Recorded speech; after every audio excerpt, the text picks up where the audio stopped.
হলো জিয়া রহমান সমাজ কল্যাণ পরিষদ। এটা হলো তিনটে সাবজেক্ট।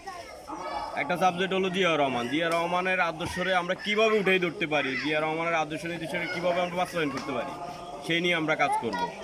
দ্বিতীয় হলো সমাজ কল্যাণ পরিষদ। সমাজে যে উচ্ছৃঙ্খলা কাজগুলো আছে, সমাজের এই মাদক, সন্ত্রাস, গরিপুরুষ জুলুম, এগুলোর পাশে আমরা দাঁড়াবো। 3 নম্বর হলো আমাদের জিয়া রহমান সমাজ কল্যাণ পরিষদ আমাদের পুরো বিএমপি, আমরা যে সমাজ কল্যাণ জিয়া রহমান সমাজ কল্যাণ পরিষদ, মূল দল, ছাত্রদল, যুবদল সবাই একসাথে হয়ে কিভাবে আমরা এই সমাজকে সুশীল সমাজ করা যায়, এই থানারে যেভাবে সুশীল থানা করা যায়, আমরা সেই লক্ষ্যেই কাজ করব। কে কি করছে না আমরা এটা চিন্তা করব না, আমরা কোনো ভাইয়ের কথাও চিন্তা করবো না। আমাদের অনেক ভাই, অনেক গ্রুপ, না আমরা এগুলো চিন্তা করব না।